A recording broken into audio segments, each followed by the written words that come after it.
今日は数学書の前書きに書いてある嘘について学びましょう。急に物騒すぎる。そんなにいっぱい嘘ある？見ればわかりますね。Okay. First. A. 線形代数も微積分も不要ですよってこと？本当ならありがたいけど、いや大学3年の本でそれはない。だって3ページ目からそう空間って書いてますけど。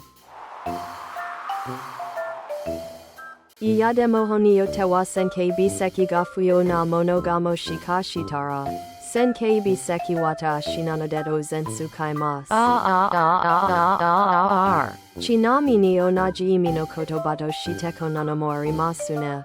こっちの方が信用できる。まあ基礎って言ってるんだから、1年生の内容だし問題ないだろう。ちなみに本編で使う線形代数は、ジョルダン標準形と相対空間は使いますね。線形代数の教科書読んだことある？ Next. Wow. ちょうど全部読むのはきついと思ってたんだよな。必要なところだけ読めるのは嬉しい。とこの証明は、4章の定理 4.3 点により明らか。と4章の定理 4.3 点2っていうのは、完全可法右属の定義よりなんとかかんとか。と完全可法右属の定理っていうのは、2章。おいほぼ全部の章が参照されてるんだが、大変連続的な内容。Next. 嬉しい。抽象的すぎて難しいというからな。使い方を見せてくれてたスカルは、早速具体例らしきものが出てきたぞ。どれどれ例は？例えば N 次元トーラス上のコホモロジー群を考える。Wait, N 次元って具体例に含まれるの？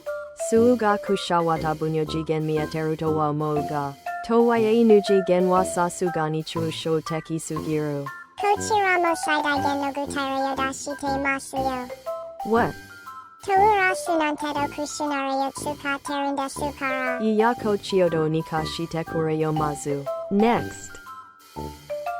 間欠数。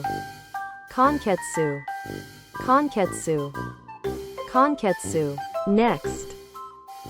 これは絶対考慮されてる。多分数式数少めなのかな。さて1ページ目は、位相の定義を復習しておく。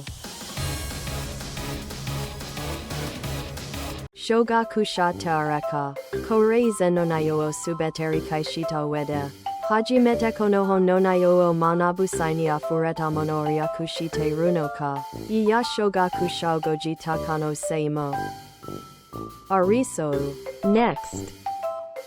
まあ数学は抽象度は上がっていくからな。そういうのはありがたい。はあ、さっきから本を見渡しているが、図表らしきものが見当たらないんだが。Wait, さては図表ってのは、この N 次元空間の概念図とか書いてある謎の壁画のことか？ Next. まずギリシャ文字を排除してからや。まあ数学でギリシャ文字を使うのは酷だろう。それくらいなら許してもいい。じゃあこの辺は？書けない。Next. 信じない。前回も言ったけど、解説しないじゃん。大体問題が揃いも揃って難しすぎる。理解が深まる。ただし解ければの話。いやしっかり立ち向かえば間違いなく力になります。じゃあ未解決問題が演習問題に載ってるのはどういった意図があるんですか教えてください。